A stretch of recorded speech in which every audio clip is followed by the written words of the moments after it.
Okay. అందరికీ గూడా ప్రభు అయిన యేసుక్రీస్తు వారి నామంలో వందనాలు తెలియజేస్తున్నాను.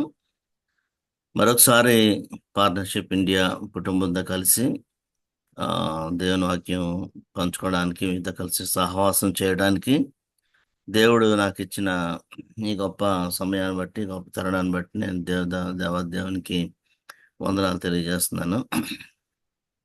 గత వారంలో ఈ లెంట్ గురించినటువంటి విషయాలు ప్రెజెంట్ రిలవెన్స్ గురించి మనం చాలా మట్టుకు చూసాం. అది చాలా మందికి దీవెనకరంగా ఉందని నేను నమ్ముచున్నాను. నాకు తెలిసిన మా చర్చెస్‌లో వాళ్ళకి, మన గ్రూప్స్‌లో చాలా వాళ్ళకి కూడా ఆ వీడియోని నేను షేర్ చేసినప్పుడు చాలామంది ఆహ్, చాలా విషయాలు తెలుసుకున్నాం. చాలా ఇన్ఫర్మేటివ్‌గా, చాలా స్పిరిచ్యువల్‌గా కూడా మేము ఎడిఫై అయ్యాము అనే విషయాల్ని తెలియజేశారు. దాన్ని బట్టి దేవునికి వందనాలు తెలియజేస్తున్నాను. ఆహ్, ఇది మళ్ళా సెకండ్ పార్ట్ లాగా చేయాలి అనేటువంటి విషయాన్ని గూడా అన్న కృష్ణ అన్న వల్ల నన్ను అడిగినప్పుడు, దీన్ని వేరే యాంగిల్ అంటే సేమ్ అవే విషయాలు చాలా మటుకు రిపీట్ అవ్వవు గానీ, మీరు హెడ్డింగ్ చూస్తుండొచ్చు.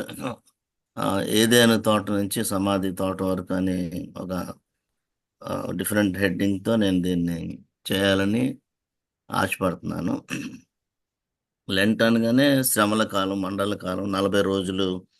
ఆహ్, పోయిన వారం మనం చూసినట్లుగా భస్మ బుధవారం నుంచి అది ప్రారంభమై ఆహ్, ఈ మట్ల ఆదివారం వరకు జరగడం. ఆ తర్వాత మట్ల ఆదివారం దగ్గర నుంచి శ్రమల వారం, ప్యాషన్ వీక్ స్టార్ట్ అవ్వడం. మట్ల ఆదివారం తర్వాత సోమ, మంగళ, బుధ, గురు, శుక్రవారం నాడు క్రీస్తు ప్రభువారు శిలువ వేయబడడం. తర్వాత సాటర్‌డే ఒక సైలెంట్ బ్లాక్ సాటర్‌డేగా ఉండడం. తర్వాత సండే ఏమో మనం పునరుత్థాన ఆదివారంగా చూసుకోవడం. ఇవన్నీ గత వారం ఆహ్, టైమ్ టేబుల్ అంటే ఆ టైమ్ లైన్‌ని మనం చూడడం జరిగింది. ఈ రోజున యాక్చువల్‌గా లెంట్ మరి స్టార్ట్ అవ్వడం, లెంట్‌కి కారణం అంటే క్రీస్తు ప్రభువారు ఈ లోకానికి రావడం, ఈ శ్రమలు అనుభవించడం, శ్రమల కాలం, ఇవన్నీ గూడా మన సంఘ పితరులు ఆ చరిత్ర అంతా గత వారం చూసాం. వాళ్ళు ఒక మంచి ఉద్దేశ్యంతో దాన్ని ఒక ఇదిగా ప్రారంభించినప్పటికీ రాను రాను అది ఒక ఆచారంలాగా అయిపోవడం. 40 రోజులు ఉపవాసం ఉండడం, 40 రోజులు చాలా నిష్టగా, చాలా భక్తిగా, చాలా స్ట్రిక్ట్ ఇది చేయడం, ఇవన్నీ వల్ల 41 రోజు నుంచి ఉపవాసం ఉండడం మానేయడం, మామూలు జీవితం గూడా మామూలుగా జీవించడం, ఇలాంటి ఆహ్, ఆచారంలాగా మనం చూస్తున్నాం. ఈవెన్ వేరే మతస్థులు గూడా కొన్ని 40 రోజులు వాళ్ళేవో వేరే వేరే వాళ్ళ భక్తులు వాళ్ళ దేవుళ్ళకి సంబంధించిన మాలలు వేయడం, 40 రోజులు నిష్టగా ఉండడం. అలాంటి ఒక ట్రెడిషన్‌లాగా, ఒక ఆచారంలాగా మనది అయిపోవడం. దాన్ని చాలా సంఘాలు, కొన్ని ఎవాంజలికల్ చర్చెస్, ఫెలోషిప్స్ వాళ్ళు ఇదంతా ఒక ఉట్టి ఇదే ఈ ఆచారం. దీన్ని మనం చేయాల్సిన పని లేదు. చెయ్యాల్సిన అవసరత ఎవరికీ లేదు. కానీ సంవత్సరానికి మనం ఇలా జ్ఞాపకం చేసుకోవడం, క్రీస్తు ప్రభువారి శ్రమలను, సిలువను, పునరుత్థానాన్ని జ్ఞాపకం చేసుకోవడం, ఇంకా లోతైనటువంటి ఆత్మీయ అనుభవంలోకి వెళ్ళడానికి దీన్ని, ఈ సందర్భాన్ని ఉపయోగించుకోవడం ప్రస్తుతం మనం దాన్ని చేయాలనేటువంటి ఉద్దేశంతో ఈ విషయాలను మనం చేస్తున్నాం. ట్రెడిషనల్ చర్చెస్ వీటిల్ని చాలా నిష్టగా చేస్తారు. అవన్నీ చూసాం. అయితే దీనికి ప్రారంభం గురించి నేను ఆలోచన చేస్తున్నప్పుడు క్రీస్తు ప్రభువారు ఇక్కడికి మన భ భూలోకానికొచ్చి దేవాది దేవుడయ్యుండి దేవునితో సమానంగా ఉండడం, విడిచిపెట్టకూడని భాగ్యమని ఎంచుకోకుండా తను తాను తగ్గించుకొని రిక్తునిగా చేసుకొని మరణం పొందినంతగా అనగా శిలువ మరణం పొందినంతగా దాసుని స్వరూపం ధరించి ఆయన ఈ లోకానికి రావడం, ఈ ఈ యొక్క రక్షణ ప్రణాళిక అంతా గూడా ఆలోచన చేస్తున్నప్పుడు, ఈ ఏదెను తోటలో ఇది ప్రారంభమైనట్టుగా మనందరికీ తెలుసు. నేను దాని గురించి ఎక్కువ విషయాలు చూసిన తర్వాత ఆహ్, గెత్సెమనే తోట, తర్వాత అక్కడి నుంచి సమాధి తోట, యేసుప్రభు వారు ఇది మరణించడం, లెగడం ఇవన్నీ కూడా మనం చూస్తాం అన్నమాట. కాబట్టి ఈ పరిస్థితిని కానీ మనం చూస్తుంటే ఈ దీనికి బైబిల్ ఆధారం. ఏదైనా తోటలో ఈ పాపం ప్రవేశించడం, ఈ పరిస్థితులు ఇవన్నీ చూస్తున్నప్పుడు మనకు తెలిసిన విషయాలే. మనకు తెలిసిన విషయాలనే మనం ఒక్కసారి రివ్యూ లాగా చేసుకుంటూ మనం ఈ లెంట్ ఈ యేసుప్రభు యొక్క శ్రమల కాలాన్ని మనం ఆలోచన చేద్దాం. ఆదికాండం 1, 2 అధ్యాయాలు మనకు తెలుసు కూడా. ఆధ్యాత్మిక పరిస్థితి చాలా బిఫోర్ ద ఫాల్. ఆదాము అవ్వలు మానవుడు పాపంలో పడిపోక ముందు దేవునితో చాలా క్లోజ్ రిలేషన్షిప్ వాళ్ళు మెయింటైన్ చేసేవాళ్ళు. చాలా నిర్దోషత్వంగా, ఇన్నోసెంట్ ఏజ్గా, చాలా పవిత్రంగా, ఒక సిగ్గు లేనటువంటి ఒక అమాయకత్వము, ఇలాంటి పరిస్థితులు ఈ పడిపోవడానికి ముందు విషయాలు మనం ఆదికాండం 1, 2 అధ్యాయంలో మనం చూస్తాం. ఫిజికల్గా కూడా చూసినా కూడా అప్పుడు శాపం లేదు, శ్రమ లేదు. ఆ, పని అయితే ఉంది, పని ఉండడం ఉంది, కానీ శ్రమ లేనటువంటి పని చేయమని దేవుడు ఆజ్ఞ ఇవ్వడం, మరణం లేదు, ఇవన్నీ కూడా ఉన్నాయి. దేవుని స్వరూపంలో దేవుడు మానవుని సృష్టించుకున్నాడు. స్త్రీని గాను పురుషుని గాను ఆయన సృష్టించుకున్నాడు. సృష్టి మీద అధికారం ఇచ్చాడు. ఆ మంచి చెడ్డలను తెలియనిచ్చే వృక్షంతో పాటు జీవ వృక్షం కూడా అందుబాటులో ఉంచాడు. మరి ఇలాగా బిఫోర్ ద ఫాల్ ఏదైనా వనంలో ఇవన్నీ కూడా దేవుడు మానవునికి అనుగ్రహించాడు. శాంతి, సమగ్రత, దేవునితో సంపూర్ణ సహవాసం, ఇవన్నీ కూడా దేవుడు మానవుడికి అవన్నీ అనుగ్రహించాడు బిఫోర్ ద ఫాల్. దేవునితో చల్లపూట వచ్చి ఆదాము అవ్వలతో దేవుడు ఆ, గడిపినట్లుగా మనం ఆదికాండం 1, 2 అధ్యాయాల్లో అవన్నీ చదువుతాం. ఇలాంటి మంచి పరిస్థితి, చాలా అన్యోన్యమైనటువంటి పరిస్థితి ఆ, దేవుడు ఆదాము అవ్వలకి మానవునికి అందుబాటులో ఉంచాడు. అయినా కూడా దేవుడు మనం ఆదికాండం 2వ అధ్యాయం 15వ వచనంలో చూస్తే, ఇక్కడ నేను రాయలేదు కానీ దాన్ని సేద్యపరచడానికి మరియు దాన్ని కాయడానికి దేవుడు ఈ ఆదాముకి ఈ బాధ్యతను అప్పగిస్తాడు. ఆదికాండం 2:15లో ఆ విషయాలు ఉంటాయి, మీరు చూడండి. కాబట్టి దేవుడు దాన్ని కాయమని కూడా ఆజ్ఞాపించాడు, సేద్యం చేయమని ఆజ్ఞాపించాడు. అది బిఫోర్ ద ఫాల్ మనం చూస్తాం. తర్వాత మనం చూస్తే 3వ అధ్యాయంలోకి వచ్చేసరికి అక్కడ సైతానుడు ప్రవేశించడం, సర్పం రూపంలో యుక్తిగా ప్రవేశించి ఆ, ఆదాము అవ్వల్ని వాళ్ళని ప్రలోభపరిచి, తర్వాత ఆ పండు తినడానికి శోధన, అవన్నీ మనం ఆదికాండం 3వ అధ్యాయంలో మనం చూస్తాం. అయితే అవ్వ కూడా ఆ సాతాను పెట్టినటువంటి ప్రలోభాలకి లొంగిపోయి ఆజ్ఞను అతిక్రమించి ఆ మంచి చెడ్డల తెలివినిచ్చే వృక్ష ఫలాన్ని తినడం, ఆదాముకు కూడా ఇవ్వడం, ఆదాము అవ్వలిద్దరూ కలిపి దేవుని ఆజ్ఞను అతిక్రమించడం, అవిధేయత చూపించడం, ఇవన్నీ కూడా మనం 3వ అధ్యాయంలో చూస్తాం. అంటే కేవలం ఫలం తినడం కాదు, కానీ దేవుని అధికారాన్ని, దేవుని ఆజ్ఞను వాళ్ళు ధిక్కరించి, దేవుని తిరస్కరించి వాళ్ళు ఆ యొక్క పని చేయడంతో పాపం అనేటువంటిది ప్రవేశించింది. 2వ అధ్యాయం వరకు కూడా పతనం లేదు, పాపం లేదు, చాలా చక్కగా వాళ్ళ జీవితం ఉంది. 3వ అధ్యాయంలోకి వచ్చేసరికి ఆదికాండంలో ఆ సర్పము సైతానుడు ప్రవేశించి ఈ పాపాన్ని తీసుకొని వచ్చాడు.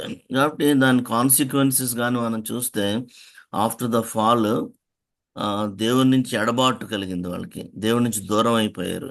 భయం, సిగ్గు, దాక్కోవడం, ఆ, ఈ పాప భీతి, ఇవన్నీ కూడా ఆదాము వల్ల ప్రవేశించినట్లుగా మనం చూస్తాం.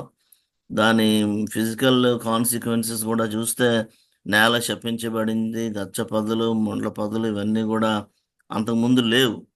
కానీ ఈ పాపం ప్రవేశించిన తర్వాత ఇవన్నీ వచ్చాయి. శ్రమ పడడం, కష్టపడడం, చెమట వచ్చడం, ఇవన్నీ కూడా వచ్చాయి. ప్రసవ వేదన వచ్చింది, శారీరక మరణం వచ్చింది.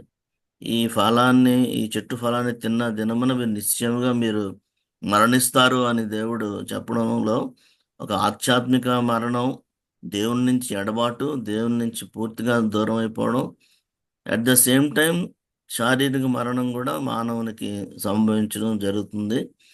వాళ్ళు ఆ ఏదైనా తోటలో నుంచి బయటకు మరి పంపించడం, తర్వాత కెరూబులు, అగ్ని, ఖడ్గము ఇవన్నీ కూడా అక్కడ కాపలాగా పెట్టడం, జీవవృక్ష ఫలం తినకుండా ఇది కూడా తింటే వాళ్ళు ఇదైపోతారని చెప్పి దేవుడు ముందుగానే వాళ్ళని బయటకు పంపించేసి ఆ జీవవృక్ష ఫలాన్ని ఏదైనా తోటకి ఆ యొక్క సెక్యూరిటీ మొత్తం అంతా ఏర్పాటు చేయడం ఇవన్నీ మనం చూస్తామన్నమాట.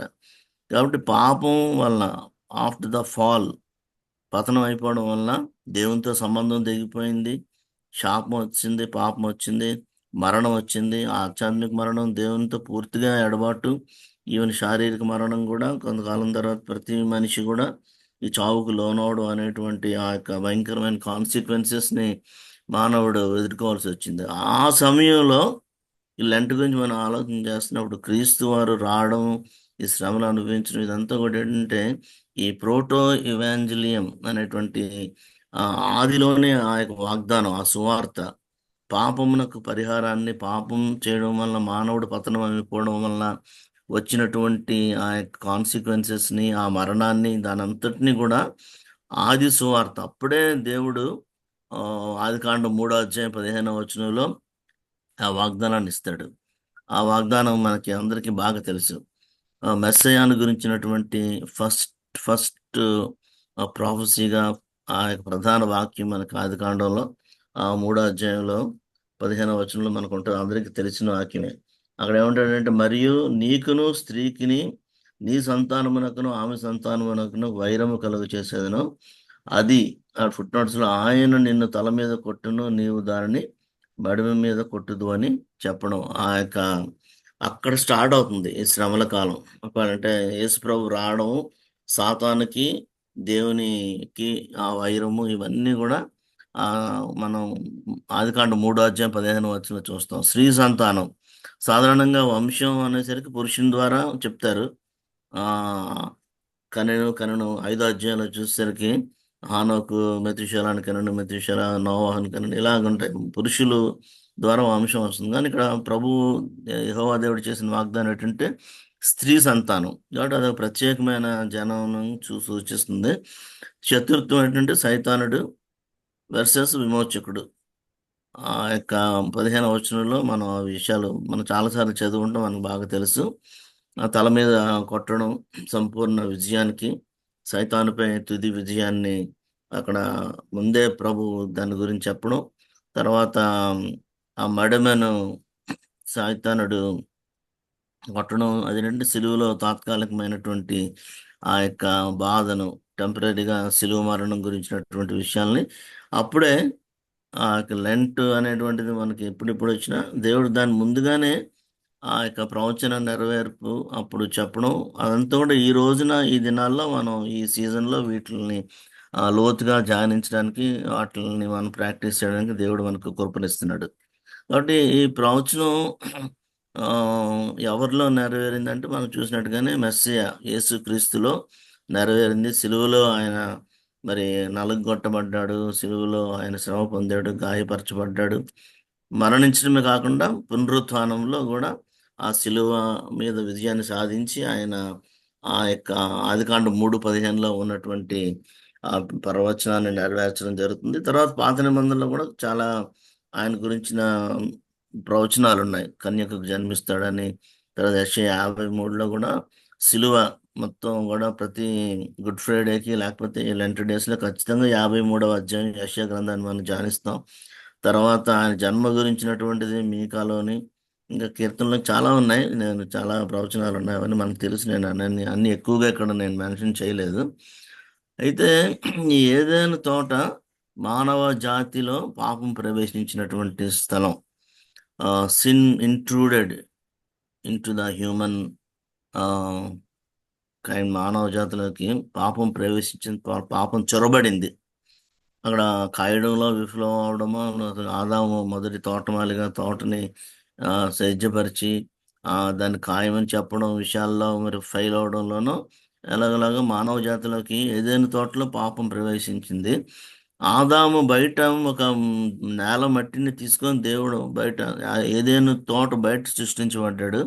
అవ్వ ఏదైనా తోట లోపల ఆ ఆదాముకి గాఢ నిద్ర కలుగు చేసి ఆదాము ఒక ప్రకటమికలో నుంచి తీయబడి సృష్టించబడి ఆ, అవ్వకు, ఆదాముకు దేవుడు వాళ్ళని కలిపాడు. కానీ ఇద్దరు కూడా తోటలో నుంచి బయటకు గెంటివేయబడ్డారు ఈ యొక్క పాపం ప్రవేశించడం వల్ల. యాక్చువల్గా మనకి ఆ, మనకు తెలుసు, మనకు చెప్పేవాళ్ళు పండితులు చెప్పేది అంటే హౌమ సంఘానికి ఒక రూపకంగా, సూచనగా, క్రీస్తుకి వధువుగా ఉన్నట్టుగా ఆ ఫస్ట్ 2 అధ్యాయాల్లో అలాంటి అన్యోన్యమైనటువంటి పరిస్థితిని దేవుడు ఉంచాడు ఏదైనా తోటలో. అయితే అక్కడ జరిగిన విషయాలను కానీ మనం చూస్తే ఈ లెంట్లో అవన్నీ ఎలాగా దేవుడు మళ్ళా వాటిని పునరుద్ధరించాడు అనేటువంటివి చూస్తే, ఆదాము మొదటి ఆదాముగా ఫెయిల్ అయ్యాడు. భూమిలో నుంచి సృష్టించబడ్డాడు, అవిధేయత చూపించాడు, ఏదైనా తోటలో శోధించబడి ఓడిపోయాడు, ఒక చెట్టు కారణంగా పాపం చేశాడు, ఒక దొంగలాగా, లేకపోతే అవిధేయుడిగా, పాపిగా పరలోకాన్ని కోల్పోయి ఆ ఏదైనా తోటలో నుంచి బయటకు గెంటివేయబడ్డాడు. అతని వల్లనే పాపము మరియు మరణము, శాపము, దోషము ఇవన్నీ కూడా ప్రపంచానికి, మానవాళికి సంక్రమించినట్లుగా మనకి ఈ విషయాలన్నీ కూడా బాగా తెలుసు. ఈ మొదటి ఆదాం ఏదైనా తోటలో మొదటి ఆదాము చేసినటువంటి ఈ యొక్క పనులు. కానీ చివరి ఆదాము, యేసు ప్రభువుని మనం చివరి ఆదాం అంటాం. రెండో ఆదాం అని అంటారు, కానీ చివరి ఆదాం అని ఎక్కువ అంటారు. ఆ, ఆయన మనకి రోమిలకు రాసిన పత్రిక 5వ అధ్యాయంలో చాలా విషయాలు మనకి ఇందులో ఉంటాయి. అయితే ఆయన చివరి ఆదాముగా వచ్చి పాపాన్ని జయించాడు, విజయాన్ని సాధించాడు. ఆయన పరలోకం నుంచి వచ్చినటువంటి ఒక చివరి ఆదాముగా మనకు తెలుసు. ఆయన శిలువ మరణం పొందేంత వరకు కూడా విధేయత చూపించాడు. తండ్రి పంపినటువంటి ఆ యొక్క పనిని, ఆ మిషన్ని కంప్లీట్ చేశాడు. అరణ్యంలో శోధించబడ్డాడు, విజయాన్ని సాధించాడు. ఆదామైతే శోధించబడి విజయం సాధించలేకపోయాడు. మన కడపటి ఆదాము ఆయన శోధించబడి విజయాన్ని పొందాడు. తర్వాత మన పాపాలన్నీ కూడా ఆయన శిలువ మీద, చెట్టు మీద, ఆయన ఆ రాను మీద మోసి ఆయన మరణించినట్లుగా మనం బైబిల్ వాక్యాలు చూస్తాం. తర్వాత అక్కడ శిలువ మీద ఉన్న దొంగతో కూడా, నేడు నీవు నాతో కూడా పరదేశంలో ఉంటావని ఆ పరదేశిని ఆయన మరలా పునరుద్ధరించడం, ఇవన్నీ కూడా తన బలి యాగం ద్వారా జీవాన్ని, రక్షణని తేవడం, ఇవన్నీ కూడా మనం చివరి ఆదాము, కడపటి ఆదాము చేసినటువంటి పనులుగా చూస్తాం. అటువంటి ఏదైనా తోటలో ప్రవేశించిన ఆ పాపము, దానికి విరుగుడుగా, దానికి ఆ, ప్రత్యామ్నాయంగా, లేకపోతే దాని మీద పూర్తి అధికారాన్ని, పూర్తి విజయాన్ని, ఆ రక్షణ ప్రణాళికను దేవుడు ఫుల్ఫిల్ చేయడానికి ఆయన పరలోకం నుంచి కుమారుడుగా ఆదాము చేసిన దానికి ప్రతిగా కడపటి ఆదామును ఆయన ఈ లోకానికి పంపించి మనకి ఈ గొప్ప విషయాన్ని అనుగ్రహించాడు. కాబట్టి లెంట్ డేస్లో ఇవన్నీ కూడా మనం ఆలోచన చేస్తుంటాం. మొదటి ఆదాము వల్ల వచ్చింది ఏంటంటే పాపము, మరణము, తీర్పు. చివరి ఆదాము వల్ల మనకి వచ్చింది ఏంటంటే కృపా, జీవము, రక్షణ. మొదటి ఆదాములో అందరూ కూడా చనిపోయారు, కానీ రెండవ కడపటి ఆదాములో, క్రీస్తులో అందరూ కూడా జీవించినట్లుగా మనం చూస్తాం అన్నమాట. మన కొరింథీయులకు రాసిన పత్రిక, మొదటి పత్రికలో పౌలు ఆ పునరుత్థానం గురించి చాలా అధ్యాయం, 15 అధ్యాయం చాలా గంభీరంగా వర్ణిస్తూ, చాలా పెద్ద అధ్యాయం, దాంట్లో ఈ విషయాలన్నింటినీ కూడా స్పష్టంగా చెప్తాడు. ఆదాము వల్ల మనకు మరణం వచ్చింది, కానీ క్రీస్తు వలన మనకి సజీవులమయం, జీవం వచ్చింది అనేటువంటిది. కాబట్టి ఏదేనులో ప్రారంభమైంది ఈ యొక్క మరణం, ఈ చావు అనేటువంటిది, పాపం అనేటువంటిది. అక్కడ దేవుని వాగ్దానం, దేవుని ప్రవచనం ఆ యొక్క మరణానికి, ఆ పాపానికి విరుగుడుగా, ప్రత్యామ్నాయంగా ఆయన తన కుమారుని లోకానికి పంపించి మనకు ఆ యొక్క నిత్య జీవాన్ని ఇవ్వడానికి ఆయన ప్రణాళికను సిద్ధం చేశాడు. అయితే ఏదైనా తోట నుంచి అలాగ మన పాత నిబంధన అంతా, మనకు టైం లేదు కాబట్టి అవన్నీ చెప్పట్లేదు, కానీ పాత నిబంధనలో ప్రవక్తలను పంపించాడు, చాలా మందిని పంపించాడు. ఇస్రాయేల్ ప్రజల్ని తన ప్రజలుగా ఆయన ఏర్పాటు చేసుకున్నాడు. వాళ్ళని గద్దించాడు, వాళ్ళని ప్రేమించాడు, చాలా వాళ్ళ కోసం చేశాడు, వాళ్ళని తిరిగి పునరుద్ధరించడానికి. కానీ ఆ యొక్క ప్రయత్నాలు, లేకపోతే అవన్నీ కూడా వాళ్ళు వినలేదు, అవిధేయత చూపించారు, మెడవంచని జనముగా వాళ్ళందరూ ఉన్నారు. ఇలాగా పాత నిబంధన అంతా కూడా మనకి తెలుసు. ఆ తర్వాత ఆ పాత నిబంధన కాలంలోనే మెస్సయ్య వస్తాడు ఖచ్చితంగా, దీనికి విరుగుడు ఉంది, దీనికి ఒక ప్రత్యామ్నాయం ఉంది, మనల్ని తిరిగి పునరుద్ధరిస్తాడు. మరలా ఏదేనులో ఉన్నటువంటి ఆ యొక్క అనుభవాన్ని, ఈ దేవునితో మరలా ఆ సన్నిహితమైనటువంటి సంబంధాన్ని, సహవాసాన్ని దేవుడు తిరిగి వాళ్ళకి ఇస్తాడు. దానికి సంబంధించిన ప్రవచనాలన్నీ కూడా మెస్సయ్య జన్మిస్తాడు, మెస్సయ్య శ్రమలు, ఆయన పరిచర్య, ఆయన మరణము, ఇవన్నీ కూడా మనకి పాత నిబంధనలో యెషయా గ్రంథంలోని ఇర్మియా, అయితే మీకా, ఈ ప్రవచనాలు అన్నిటిలో కూడా ఈ పాత నిబంధనలో వర్ణిస్తాడు. కాబట్టి ఏదైనా నుంచి ఆల్మోస్ట్ నేను గెత్సిమనే వరకు వచ్చేసాను అనమాట. మన లెంట్ సీజన్ మనకి ఇప్పుడు గా ఉండడం కోసం. కాబట్టి ఈ లెంట్ సీజన్లో గెత్సెమనేలో ఈ యొక్క శ్రమలు స్టార్ట్ అవడం ఇదంతా కూడా మనం చూస్తాం. గత వారం చూసినట్లుగా భస్మ బుధవారం గురించి చూసాం, మట్లాదివారం, ఈ శ్రమల వారం, ప్యాషన్ వీక్, సోమవారం నుంచి గురువారం వరకు ఈ మాండీ థర్స్డే గురించి, ఈ పస్కా విందు, ఇదంతా వరకు చూసిన తర్వాత, ఆ పస్కా విందు అయిపోయిన తర్వాత ఆ రాత్రి ప్రభు శిష్యుల్ని తీసుకొని వెళ్ళి ఆ గెత్సెమనే తోటలో ఆయన ప్రార్థన చేయడం, అక్కడ ఆ, తండ్రి నిశ్చితమైతే ఈ పాత్రను నా దగ్గర నుంచి తొలగించమని ప్రార్థన చేయడం, తనకు క్లోజ్గా ఉన్న కోర్ గ్రూప్ పేతురు, యోహాను, యాకోబుల్ని నా కోసం ప్రార్థన చేయండి అని చెప్పి వాళ్ళకి చెప్పడం, వాళ్ళు ప్రార్థన చేయకుండా, మెలకువగా ఉండకుండా పడుకుండా నిద్రపోవడం, ఇవన్నీ కూడా ఈ థర్స్డే జరుగుతాయి పస్కా విందు అయిపోయిన తర్వాత.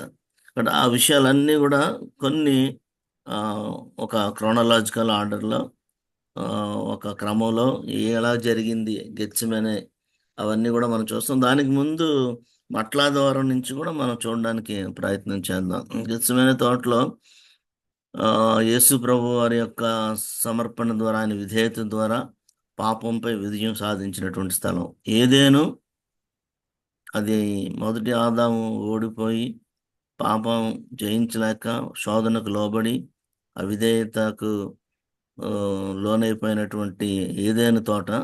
కానీ గెత్సిమనే తోట దగ్గరికి వచ్చేసరికి క్రీస్తు యొక్క విధేయత, క్రీస్తు యొక్క విజయము ఆల్మోస్ట్ ఆయన అక్కడ మనం సాధించినట్లుగా మనం చూస్తాం. తండ్రితో చాలా ప్రార్థన చేస్తాడు. ఆ దేవుని ఉగ్రతా పాత్రని భరించడానికి ఆయనకి చాలా కష్టం అవుతుంది. సర్వ మానవాళి యొక్క పాపాన్ని ఆయన ఆ శిలువ మీద దాన్ని మొయ్యడం, శిలువలో చనిపోవడం, అదంతా కూడా ఆయన చాలా శ్రమ, చాలా గురయ్యాడు. మనకు తెలుసు ఆయన చెమట రక్త బిందువులాగా మరి వచ్చినట్టుగా మనం చూస్తాం ఏదైనా తోటలో, గెత్సెమనే తోటలో. అంటే ఆ గెత్సెమనే తోట అది ఖచ్చితంగా ఏదైనా తోటకి ఆపోజిట్గా, వ్యతిరేకంగా, ఏదైనా తోటలో మానవుడు కోల్పోయినటువంటి దాన్ని ఈ గెత్సెమనే తోటలో దేవుని ఉగ్రత పాత్రాన్ని ప్రభు కుమారుడుగా ఈ లోకానికి వచ్చి సిలువ ఎక్కడానికి ముందు ఏదైనా తోటలో ఆయన శ్రమ పొందినటువంటి విధానాన్ని, ఆ పాత్రను త్రాగడానికి నిర్ణయించుకున్నటువంటి విధానాన్ని, అదంతా కూడా మనం చూస్తాం. గెత్సెమనే అంటే అర్థం ఏంటంటే అదొక ఆయిల్ ప్రెస్, అది ఒలీవల తోట. గెత్సెమనే తోట అంటే ఒలీవల మొక్క, ఒలీవల చెట్లు, ఒలీవల నూనె తయారు చేయడం అక్కడ జరుగుతూ ఉంటుంది. కాబట్టి గెత్సెమనే అనే దానికి ఏంటంటే ఒలీవల నూనెను పిండి ఆ యొక్క గానుగలో వేసి ఆ నూనెను బయటకు ఎక్స్ట్రాక్ట్ చేయడం అనేటువంటి అర్థం ఈ గెత్సెమనే అనే మాటకు అర్థం వస్తుంది.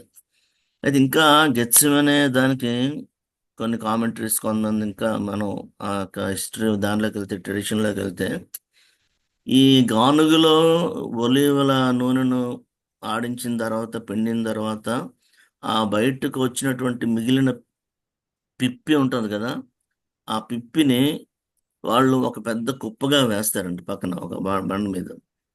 ఆ యొక్క పిప్పిగా వేసిన దానిని వాళ్ళ యొక్క నమ్మకం, వాళ్ళు మనం చేసేది అదే, అందులో కూడా ఇంకా కొంత నూనె ఉంటుంది అనేటువంటిది భావం. కాబట్టి వాళ్ళు ఏం చేస్తారంటే పెద్ద కుప్పగా వేసిన తర్వాత దాని మీద చాలా బరువైనటువంటి పెద్ద బండరాయిని ఆ కుప్ప మీద పెడతారంట. పెట్టినప్పుడు ఆ యొక్క పిప్పిలో ఇంకా మిగిలిపోయినటువంటి కొన్ని నూనె చుక్కలు కూడా బయటకు వచ్చి దాన్ని కూడా వాళ్ళు వాడుకోవడానికి ఆ యొక్క పద్ధతిని అక్కడ వాళ్ళు పాటిస్తారు. గెత్సెమని అంటే అర్థం అది అని పండితులు చెప్తారు. అంటే అక్కడ మన ప్రభువు వారు ఆ శ్రమ పడడం, ఈవెన్ ఆయన చెమట కారుస్తున్నప్పుడు చెమట బదులు రక్తం రావడం, అంటే ఆయన నా కోసం, నీ కోసం, మన కోసం ఆ యొక్క గెత్సెమనే తోటలో ఆ యొక్క ఆయిల్ ఎలాగైతే పూర్తిగా చివరి డ్రాప్ వరకు కూడా పిండబడి ఎలాగైతే ఆ నూనెను ఎక్స్ట్రాక్ట్ చేస్తారో దానికి సాదృశ్యంగా మన ప్రభువు కూడా ఆ శిలువ శ్రమను అనుభవిస్తూ గెత్సెమనే తోటలో ఆధ్యాత్మికంగా ఆయన పిండబడ్డాడు. ఈవెన్ ఆఖరికి శిలువ మీద కూడా మనం చూస్తాం తర్వాత. ఆయన చనిపోయినప్పుడు వాళ్ళు వచ్చి బల్లెంతో ఆయన పక్కలో పొడిచి ఆ యొక్క ఇంక రక్తము నీరు రావడం, అంటే అంత ఇదిగా ఆ శ్రమను అనుభవించాడు అనమాట. ఏదైనా తోటలో ఏదైతే మానవుడు కోల్పోయాడో, దేవుడు ఏదైతే ప్రామిస్ చేశాడో ఆ యొక్క ప్రామిస్ని నెరవేర్చడానికి ఆ మడిమ మీద సాతానుడు కుట్టడం, అంటే ఆ తాత్కాలిక శిలువ శ్రమలను అంత చివరి రక్త బిందువు వరకు కూడా ఆయన కార్చినట్లుగా ఈ గెత్సెమనే అనే దానికి అర్థం చెప్తారు. ఆ విషయాల్ని మనం ఇక్కడ ఆ మనిషిని గెత్సెమనే కలిగి తోట శోధన చూడొచ్చు. తప్ప మరి ఏదియో మీకు సంభవింపలేదు. తర్వాత యేసు నమ్మదగిన వాడు. మీరు ఎవరో సహింపగలిగినంత మ్యూట్ కంటే లో పెట్టుకోండి ఎక్కువగా ఆయన మిమ్మును దయచేసి. శోధింపబడనీయడు.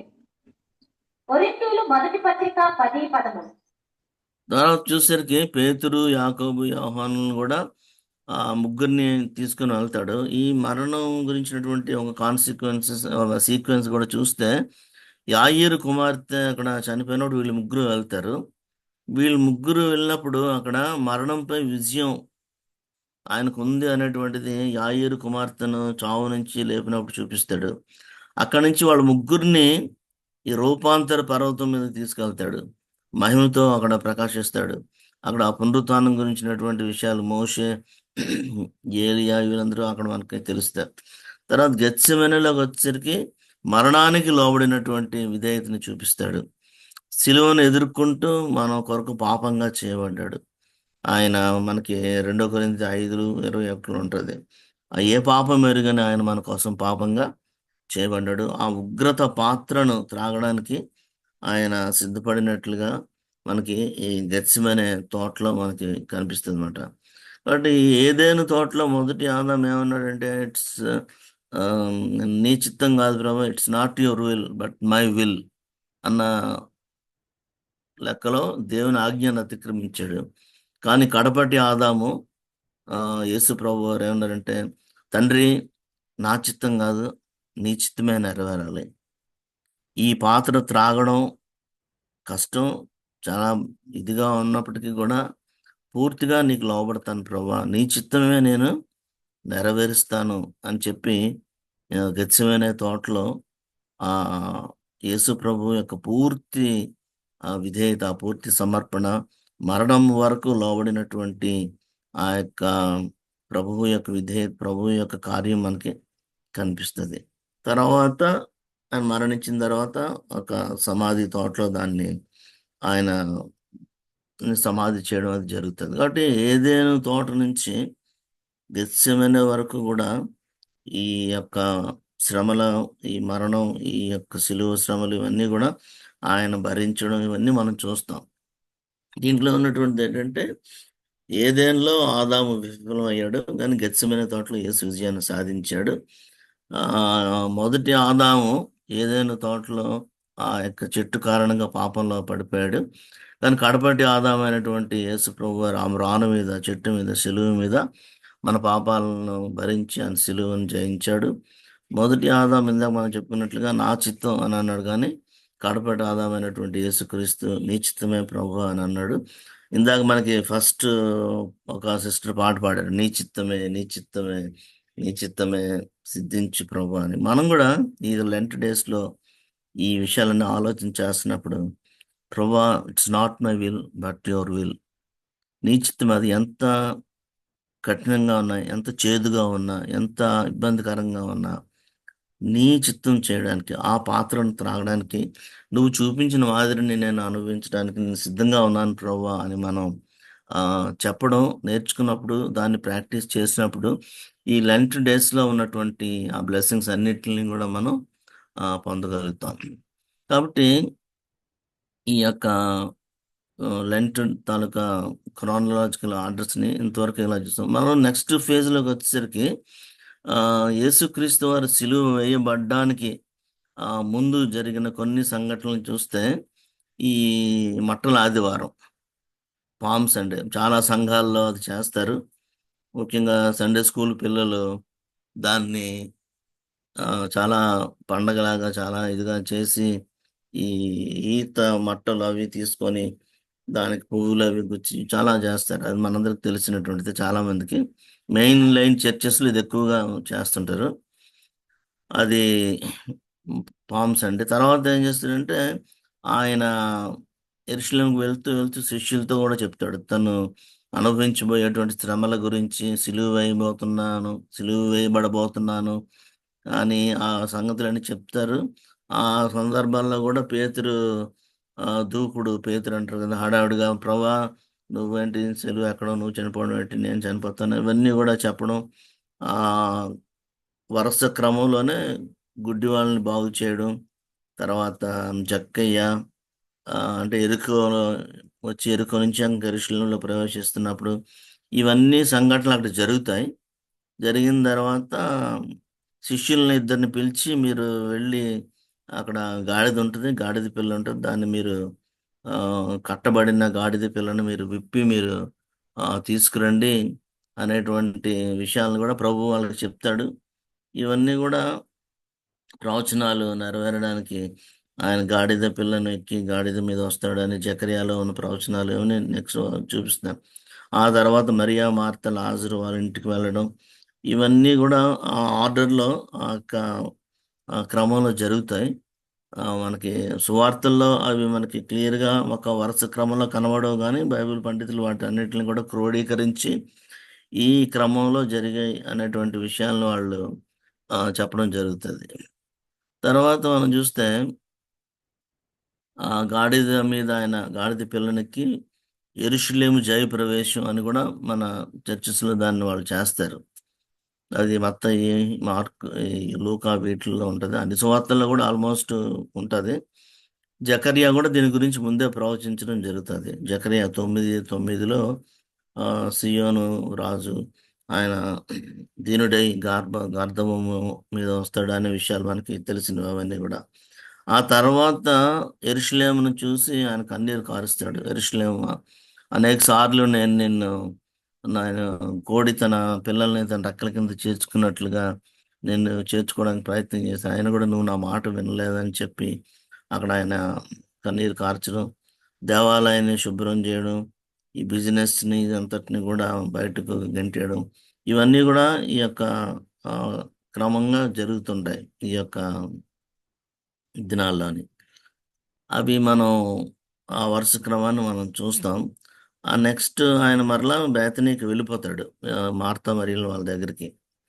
తర్వాత మనం నెక్స్ట్ సాటర్డే చూస్తే అక్కడ అంజూరపు చెట్టును శపించడం మనం చూస్తాం సోమవారం. చాలా చర్చెస్లో ఈ ప్యాషన్ వీక్ ఈ క్రమంలో చేస్తారు. అంజూరపు చెట్టుని శపించడం, అది ఒక తీర్పుకి సూచనగా. పరిసయ్యులు ఆకులు బాగా కనబడతాయి కానీ ఫలం లేనటువంటి ఆ జీవితం, దాని గురించి ఆయన వివరిస్తాడు. తర్వాత అమ్మకాలని అదే వాళ్ళందరినీ మళ్ళీ వెళ్ళగొట్టడం చూస్తాం. మరలా ఈవినింగ్ అయ్యేసరికి ఆయన ఆ యొక్క దేవాలయంలో, మందిరంలో, సమాజ మందిరంలో బోధించి ఆయన తిరిగి మరలా బేతనీకి వెళ్ళిపోవడం. తర్వాత మంగళవారం వచ్చేసరికి, మంగళవారం శిష్యులు చూస్తారు, ప్రభా నిన్న నువ్వు శపించినటువంటి ఆ యొక్క అంజూరపు చెట్టు ఎండిపోయింది అని వాళ్ళు గుర్తు చేయడం. ఆ ఎండిపోయినటువంటి అంజూరపు చెట్టును గూర్చి యేసుప్రభు విశ్వాసం గురించినటువంటి ఒక లెసన్ వాళ్ళకి నేర్పిస్తాడు. విశ్వాసం ఉంటే ఈ చెట్టు వేళ్లతో కూడా పెకిలించబడి సముద్రంలో పడిపోద్దని. వేరే సువార్తలు వేరే చోట్ల కూడా కొండ వెళ్ళి ఆ యొక్క సముద్రంలో పడిపోమంటే ఆవగింజంత విశ్వాసం గురించి ఇవన్నీ కూడా అక్కడ మంగళవారం రోజున ఆయన బోధించడం ఇవన్నీ కూడా మనం చూస్తాం. తర్వాత ఆ, చాలా ప్రశ్నలు వేస్తారు ఈ మత నాయకులు, ఈ ప్రధాన యాజకులు, శాస్త్రులు, సద్దూకయ్యులు.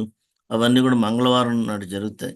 ఎన్నో ప్రశ్నలతో ఆయన్ని విసిగించాలని, ఆయన శోధించాలని, ఆయన్ని ఆ, ఇరుకును పెట్టాలని, ఇలాంటివన్నీ కూడా ఈ దేవాలయంలో వాళ్ళతో చాలా డిస్కషన్స్, చాలా ఆర్గ్యుమెంట్స్ అని కాదు కానీ చాలా ప్రశ్నలు.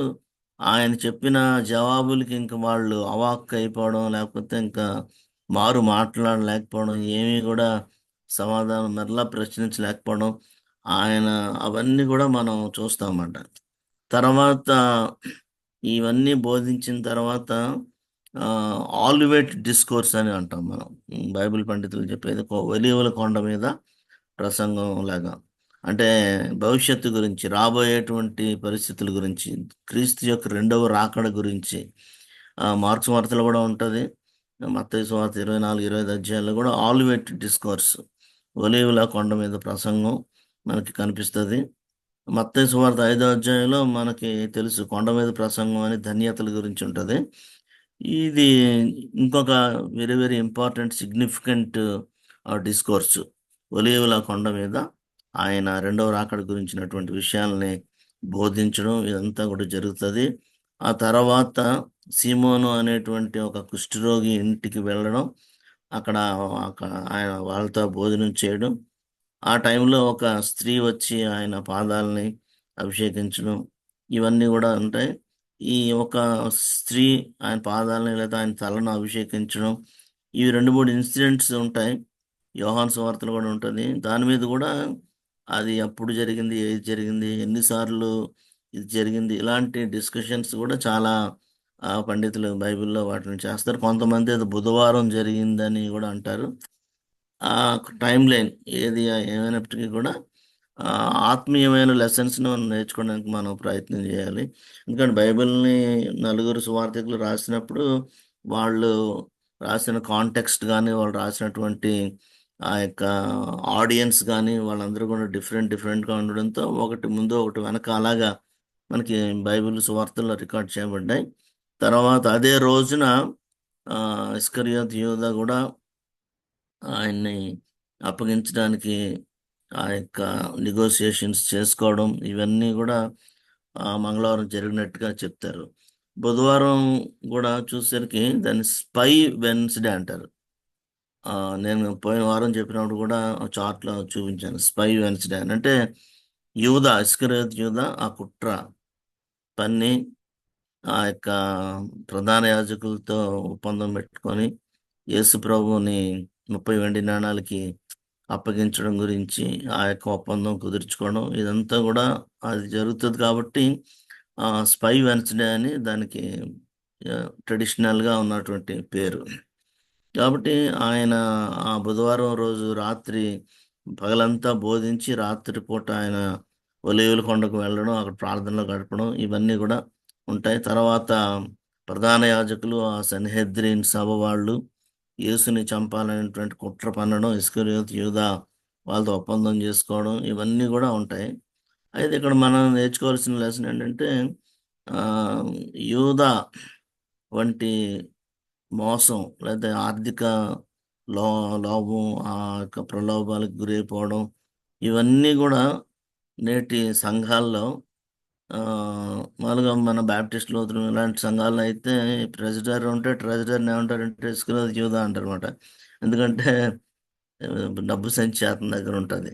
ఈవెన్ మన నేటి ట్రెడిషనల్ చర్చెస్లో చాలా చర్చెస్లో కూడా మనీ దగ్గరికి వచ్చేసరికి చాలా భయంకరమైనటువంటి ఆ, ప్రలోభాలకి వాళ్ళు గురైపోవడం, ఎంత ఆత్మీయంగా ఉన్నా కూడా ఆ, డబ్బు దగ్గర పడిపోవడం, ఆ శోధన జయించలేకపోవడం ఇంకా ఇలాంటివన్నీ కూడా ఉన్నాయి. అది మనం జ్ఞాపకం చేసుకోవాలి.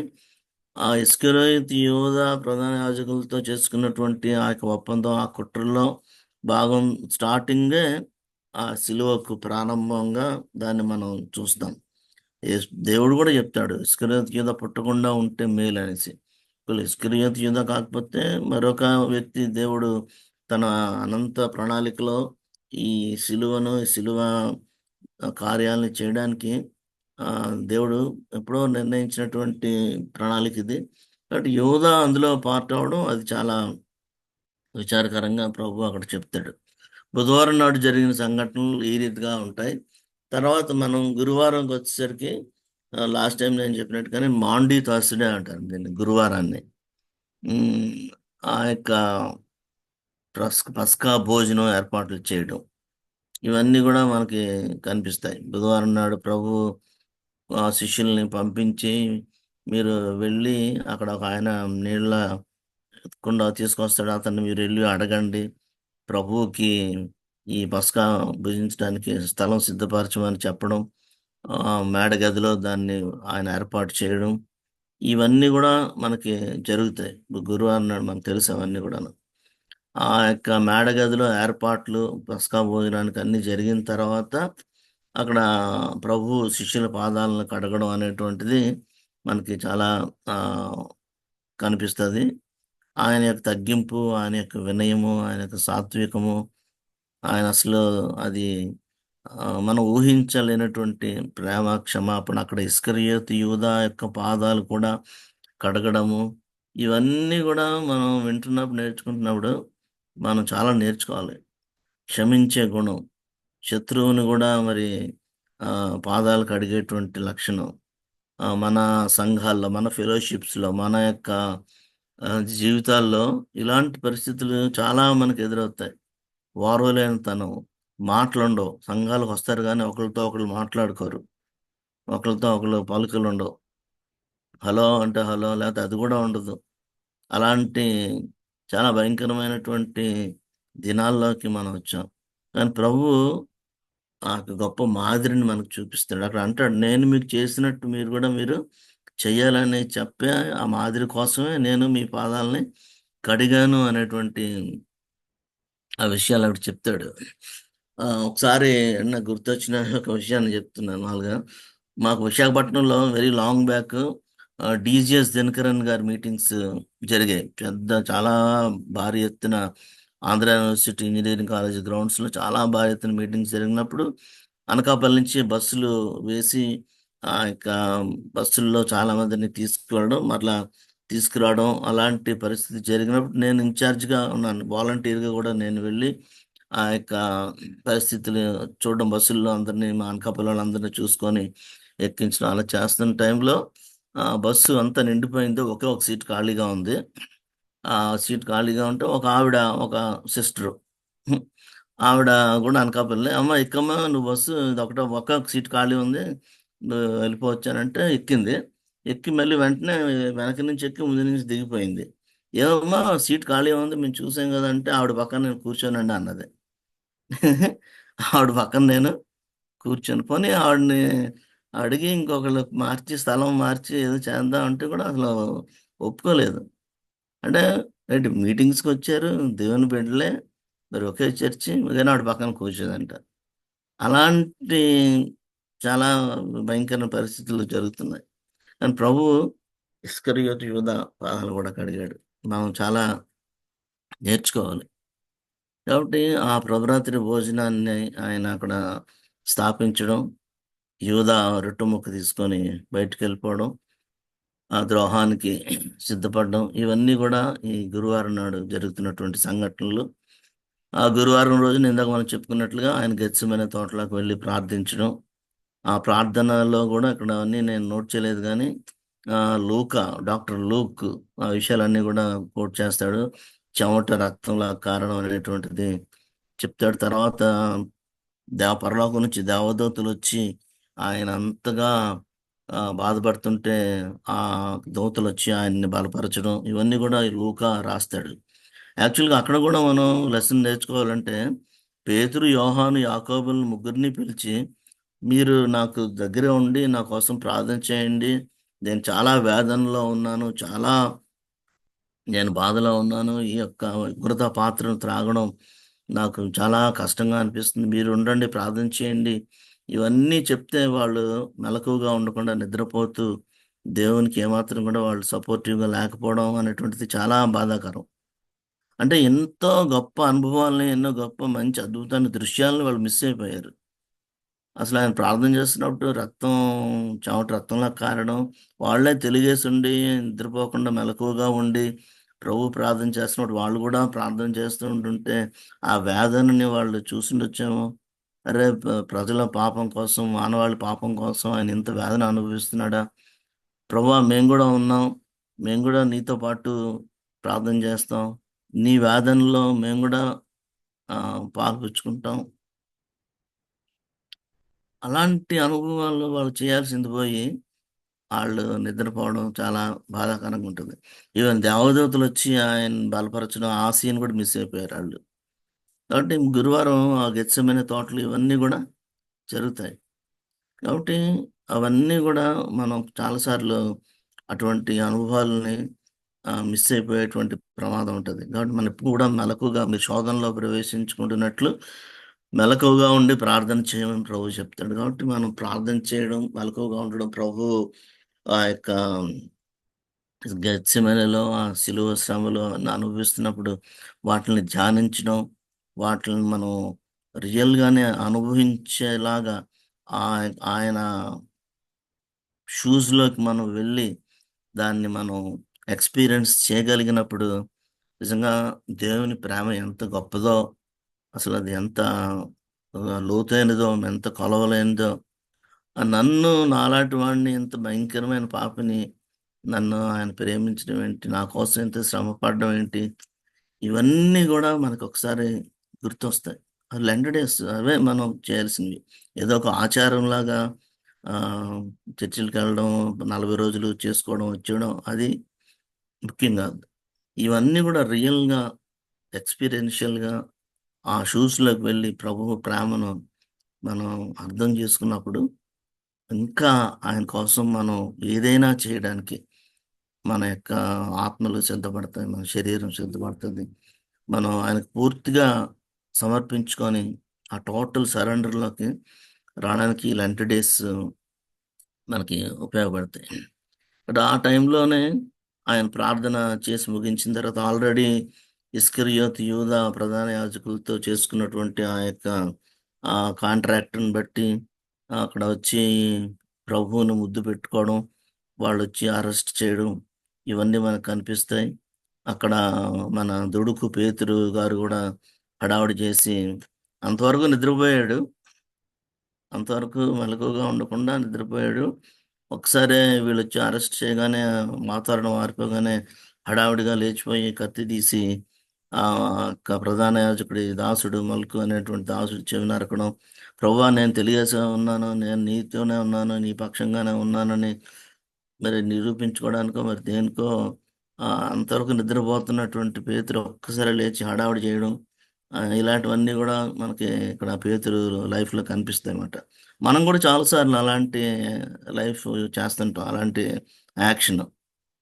అంతవరకు ఏముండదు గానీ, ఎవరైనా పెద్ద స్పీకర్ రాగానే, పెద్ద అన్న రాగానే, మనం వెంటనే చీపురు పట్టుకొని తుడిచేయడం, ఏదో చాపేసేయడం. ఇలాంటివి కూడా కొన్ని కొన్ని సార్లు చేయడం జరుగుతుంటుంది. కాబట్టి అవన్నీ గూడా మనం మార్చుకొని, మనల్ని మనం సరిచేసుకోవడానికి ఈ ఈ యొక్క అనుభవాలు, ఈ పరిస్థితులు, ఈ లెంట్ డేస్‌లో జరిగిన సంఘటనలన్నీ గూడా మనల్ని ఇంకా ప్రభువుకి దగ్గరగా చేర్చేలాగా చేయడం జరిగితేనే ఈ లెంట్ డేస్ యొక్క విషయాలను మనం అనుభవించగలుగుతాం. తర్వాత అక్కడ వెంటనే యేసు ప్రభు అక్కడ స్వస్థపరచడం జరుగుతది. మలుకు అనేటువంటి చెవి నరికిన దాసుని చెవిని మరలా బాగు చేయడం జరుగుతది. ఒక భక్తుడు ఏమంటాడంటే, ఒకవేళ అది గాని జరగకుండా ఉండుంటే పేతురు మలుకు చెవిని నరికేసుంటే 3 సిలువలు వదిలి 4 సిలువలు ఉండునేమో అని అంటాడన్నమాట భక్తుడు. ప్రధాన యాజకుడి యొక్క దాసుడు. అక్కడ 3 సిలువలున్నాయి. అలాగా ఒక సర్కాస్టిక్‌గా నాలుగో సిలువ గూడా అక్కడ ఉండేదేమో, పేతురు సిలువ మీద ఉండాల్సొచ్చిందేమో అని అదొక లైటర్ థింగ్ అది. అక్కడి నుంచి ప్రభువుని వాళ్ళు విచారణకు తీసుకెళ్తారు. ఈ సీక్వెన్స్ అంతా గూడా ఆర్డర్‌లో నేను చెప్తున్నాను. అన్న, కయప వాళ్ళు ప్రధాన యాజకులు. వాళ్ళిద్దరూ గూడా ఒకడు మాజీ ప్రధాన యాజకుడు, ప్రెసిడెంట్ ప్రధాన యాజకుడు, వీరిద్దరూ ఇదిగా ఉండి వెంటనే యేసు ప్రభువుని పట్టుకొని అరెస్ట్ చేసిన తర్వాత విచారణకు తీసుకెళ్తారు. ఆ తర్వాత అక్కడి నుంచి పిలాత్ దగ్గరికి తీసుకెళ్తారు. వెళ్ళా ఒకడు వాళ్ళు పిలాత్ ఏంటి, ఈ ఈ మన ఏరియా కాదు, ఇంకొక మన జ్యూరిడిక్షన్ కాదు అని చెప్పి మళ్ళీ హేరోద్ దగ్గర పంపిస్తారు. ఇవన్నీ మనకు తెలుసు. మళ్ళీ హేరోద్ మళ్ళీ వెనక్కి పంపించేస్తాడు. పిలాతు మరలా విచారణ చేసి ఇతనిలో ఏ దోషం లేదు, ఏ తప్పు నాకు కనిపించట్లేదు అని చేతులు కడిగేసుకుంటాడు. పిలాతు భార్య వచ్చి అవన్నీ కూడా చెప్తుంది, చీటి పంపిస్తుంది. అయినా కూడా వీళ్ళ కేకలే గెలవడం ఇవన్నీ మనకి తెలుసు. అదే టైంలో దానికి ముందుగానే ప్రభు పేతురు నేను నీకు అడ్డుగా ఉంటుంది, నీ ప్రాణానికి నా ప్రాణం అడ్డు ప్రభువా, నేను నిన్ను అలా చేయనివ్వను, అది ఇది అని అంటే నువ్వు 3 సార్లు బొంకుతావు అని చెప్పడం, అవన్నీ కూడా మనకి ఈ యొక్క గురువారం రాత్రంతా జరుగుతుంది విచారణ. గురువారం రాత్రంతా జరుగుతుంది. శుక్రవారానికి ఇవన్నీ కూడా జరుగుతాయి. 3 సార్లు బొంకడం కూడా ఇక్కడ కొన్ని రిఫరెన్స్లు రాశాను. ప్రధాన యాజకుడి ఇంట్లోని అక్కడ ఒక పనమ్మాయి వచ్చి సేవకురాలని రాశాను. తర్వాత మళ్ళా బంట్రోతులు కొంచెం మీద కిందకు వచ్చింది. వాళ్ళు కూడా నువ్వు ప్రభు శిష్యుడు కదా అంటే బొంకడం, ఇవన్నీ కూడా చూసిన తర్వాత లూకాసు వార్త 22 అధ్యాయంలోకి వచ్చేసరికి యేసు యొక్క దృష్టి, పేతురు దృష్టి, ఇద్దరు కళ్ళల్లో కళ్ళు, వాళ్ళిద్దరూ కలిసి ప్రభు చూస్తాడు పేతురు వైపు. ఆ యొక్క చూపు చాలా డిఫరెంట్, జాలితో, చాలా గద్దింపుతో అన్నీ మిక్స్ అయినటువంటి ఆ చూపుని పేతురు చూసినప్పుడు వెంటనే పేతురు పశ్చాత్తాపడి చాలా దుఃఖించి, తర్వాత పేతురు లైఫ్ మనకి తెలుసు. చాలా అద్భుతంగా పేతురు ఆ దేవుని పరిచర్య చేస్తాడు. కాబట్టి ఫ్రైడే ఆయన ఈ రీతిగా చేయడం, తర్వాత సిలువలోకి ఆయన వెళ్ళడం అనేటువంటిది మనకి కనిపిస్తుంది. ఫ్రైడే మార్నింగ్ 9 o'clockకి ఆయన సిలువ వేయబడడానికి సిద్ధపడడం. చాలా చర్చెస్లో మధ్యాహ్నం గుడ్ ఫ్రైడే రోజున 12 గంటల నుంచి 3 గంటల వరకు ఆరాధన చేస్తారు. సిలువ మీద ప్రభు అలా ఉన్నాడు కదా అని దానికి సాదృశ్యంగా గుర్తుగా చాలా ట్రెడిషనల్ చర్చెస్లో ఈ 12 నుంచి 3 వరకు ఆరాధన చేయడం అనేది జరుగుతుంది. తర్వాత 3 గంటలకి ప్రభు మరణించడం అనేటువంటి జరుగుతుంది. ఆ సిలువ మీద ఉన్న టైంలోనే 7 మాటలు ప్రభువారు సిలువ మీద పలకడం, 4వ మాట నా దేవా నా దేవా చెయ్యి అడితివని పలికినటువంటి సందర్భంలో ఆ దేవాలయ తెర పైనుంచి క్రిందకు చీలడం, భూకంపం రావడం, ఇంక ఇవన్నీ జరుగుతాయి. అప్పటికి సాయంత్రం అయ్యేసరికి వాళ్ళు చనిపోకపోతే ఆ సైనికులు వచ్చి కాళ్ళు విరగొట్టడం, ఎందుకంటే సాయంత్రం లోపుగానే వాళ్ళు చనిపోవాలి, ఆ సిలువ మీద నుంచి ఆ యొక్క డెడ్ బాడీని కిందకి దించాలి. ఇవన్నీ అక్కడ ఉన్నటువంటి రోమన్ రూల్స్లో ఉన్నాయి. అయితే ప్రభు దగ్గరికి వచ్చేసరికి ప్రభు ఆల్రెడీ చనిపోయి ఉండడం, పక్కలో బెల్లంతో పొడిచినప్పుడు నీరు రక్తం రావడం, అక్కడ శతాధిపతి కూడా ఆశ్చర్యపోవడం, ఆ శతాధిపతి కూడా ప్రభుని నమ్ముకున్నట్లుగా మనకి ట్రెడిషన్ చరిత్ర చెప్పడం, ఇవన్నీ కూడా మనకి ఈ యొక్క గుడ్ ఫ్రైడే రోజున జరిగినటువంటి విషయాలు. అయితే ఆ సాయంత్రం అయ్యేసరికి అరిమతయ యోసేపు, నికోదేము కూడా తన యొక్క సొంత సమాధిలో ప్రభువుని ఆ రోజే ఫ్రైడే ఈవినింగే సమాధి చేయడం, ఇవన్నీ కూడా అక్కడ జరుగుతాయి. నేను వారుగా రాశాను, మీకు అందరికి తెలుసును 7 మాటలు ఇక్కడ రాశాను. మొదటి మాట, తండ్రి వీరేం చేస్తున్నారు, వీరిని క్షమించుము. 2వ మాట, నేడు నీవు నాతో కూడా పరదేశంలో ఉందువు. 3వది, అమ్మ ఇదిగో నీ కుమారుడు, ఇదిగో నీ తల్లని. 4వ మాట, నా దేవా నన్ను ఎందుకు చెయ్యి విడిచితివి అని చెప్పడం. అది మత్తయి సువార్తలో ఎలోయి ఎలోయి లామా సబక్తాని అని ఉంటుంది. మార్క్స్ వార్తలోకి వచ్చేసరికి ఏలి ఏలి లామా సబక్తాని అని ఉంటుంది. ఇలాగ డిఫరెంట్గా అది అరమిక్, మార్కు సువార్తలో ఉన్నది అరమిక్ భాషలో ఆయన చెప్పినట్లుగా చెప్తారు. మత్తయి సువార్తలో ఏంటంటే జూయిష్ ఆడియన్స్కి రాస్తాడు కాబట్టి అక్కడ హీబ్రూ, అక్కడ ఎలోయి ఎలోయి అనేటువంటి హీబ్రూలో ఉంటుంది. అవి జస్ట్ ఫర్ ఇన్ఫర్మేషన్.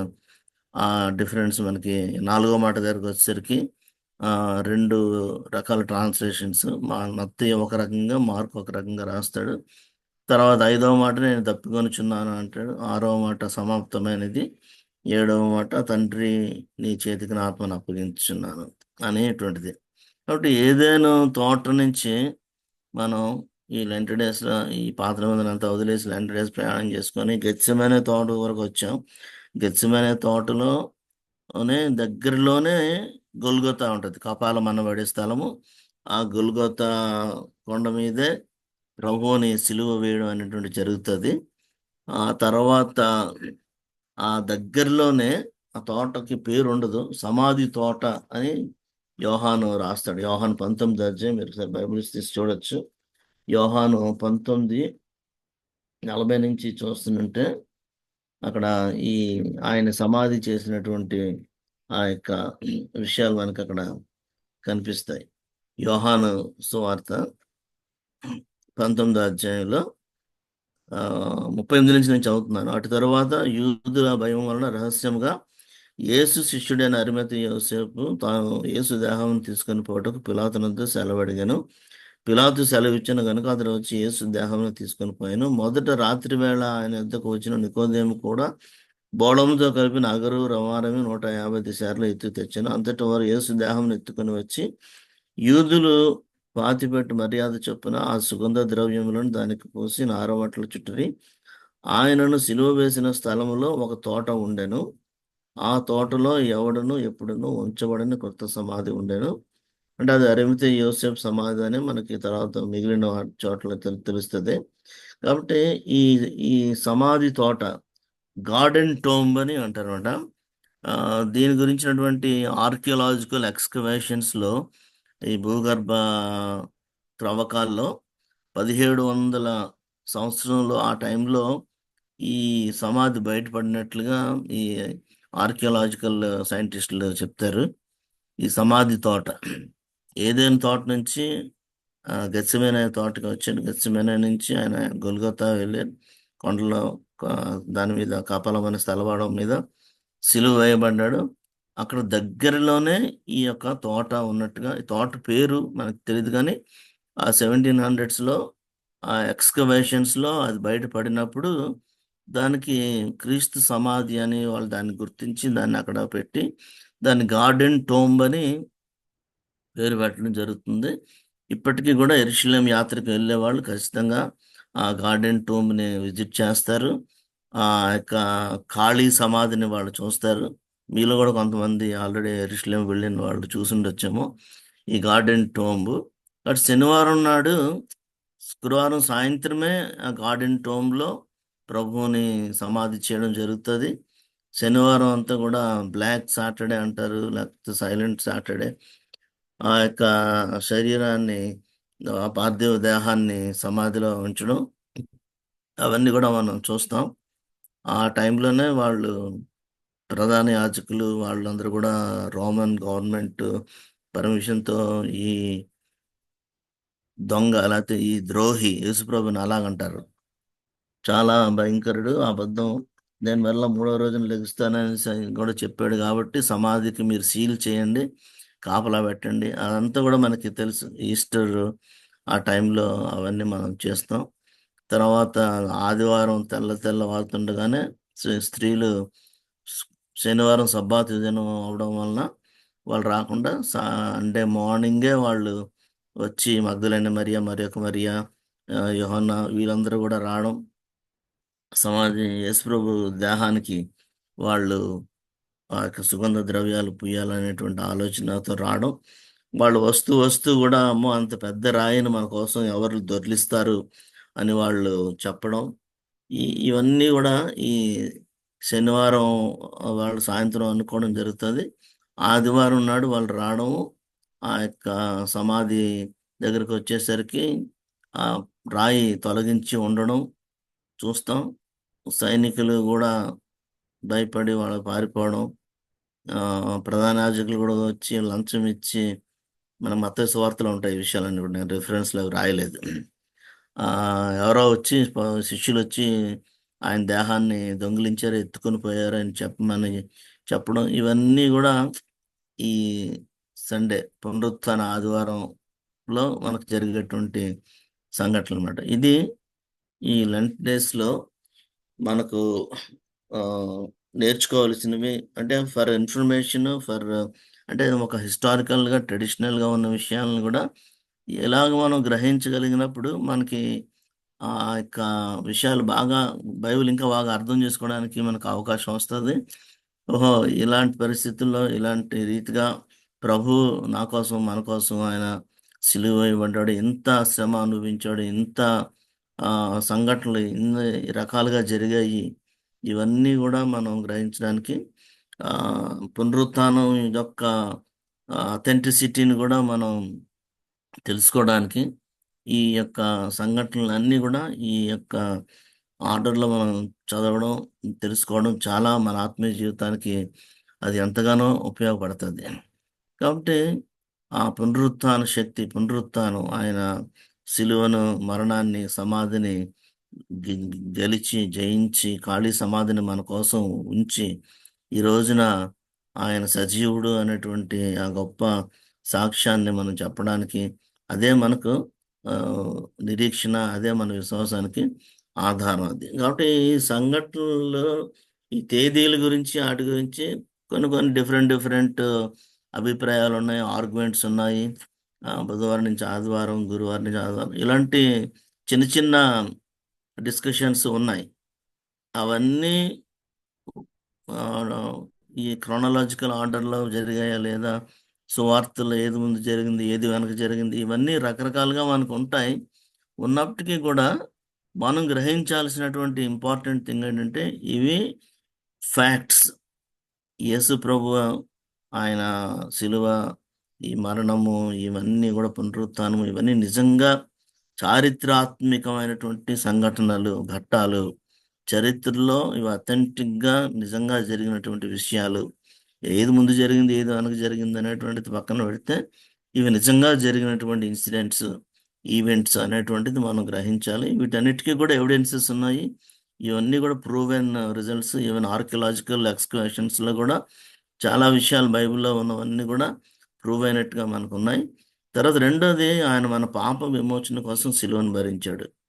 ఆయన ఏదైనా తోటలో దేవుడు ప్రామిస్ చేసినటువంటి ఆదికాండం 3:15లో ఇచ్చిన ప్రవచనాన్ని ప్రారంభించుకొని అక్కడి నుంచి అలాగా ఆ ఏదైనా తోట నుంచి గెత్సెమనే తోటలో ఆయన మన కోసం ఎలాగా పిండబడ్డాడు, ఎలాగ శ్రమ అనుభవించాడు, ఆ గెత్సెమనే తోట నుంచి గుల్గోతాకు వెళ్ళి అక్కడ ఆయన ఎలాగా సిలువ భరించాడు, ఆ 7 మాటలు కూడా సిలువలో ఆయన పలికిన మాటలు, అవన్నీ కూడా ప్రవచనాల నెరవేర్పు ప్రకారంగా జరిగినటువంటి నిజ సంఘటనలుగా మనం వాటిని గ్రహించినప్పుడు ఆ, బైబిల్ ఎంత అథెంటిక్, బైబిల్, ఈ దేవుని వాక్యాలు ఎంత అథెంటిక్, ఆయన ప్రవచనాలు ఎంత నిజమైనవి, ఆయన మాటలు ఎంత సత్యము అనేటువంటివి మనకు అర్థమవుతాయి.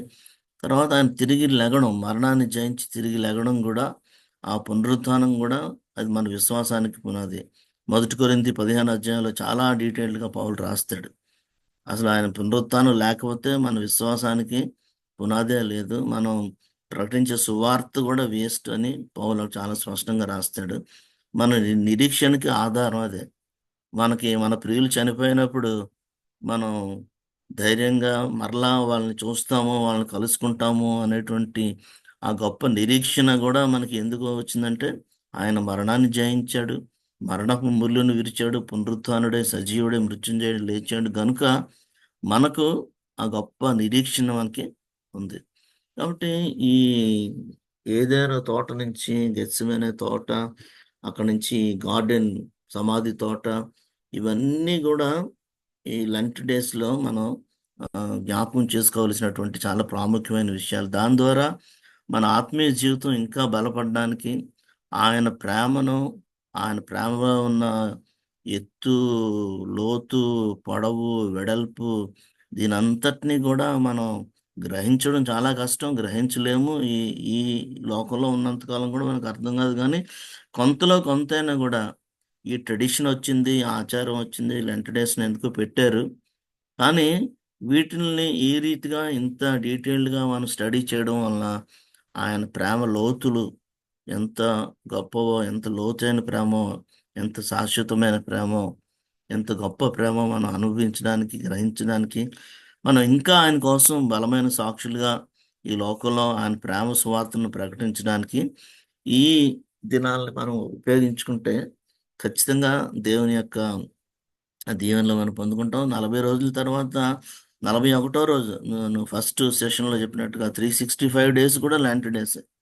365 డేస్ కూడా ఆయన ప్రేమను జ్ఞాపకం చేసుకోవాల్సిన రోజులే. 365 డేస్ కూడా ఆయన సిలువను, ఆయన మరణాన్ని, పునరుత్థానాన్ని, ఆయన రాకడని, ఆ నిరీక్షణ, ఆ విశ్వాసం అవన్నీ కూడా మనం మననం చేసుకొని, మన విశ్వాసాన్ని బలపరుచుకొని, మనం ఆయన కోసం నిజమైన బలమైన సాక్షులుగా జీవించడానికి ఈ ఇన్సిడెంట్స్ ఈ 40 రోజులని ఒక ట్రెడిషన్‌గా పెట్టుకున్న, దాన్ని బేస్ చేసుకొని మనం ఇంకా బలపడడానికి ఈ విషయాలన్నీ గూడా మనకు ఆశీర్వాదకరంగా ఉండాలనేటువంటి ఆ ఉద్దేశంతో ఈ విషయాలను మనం ఆలోచన చేసాం.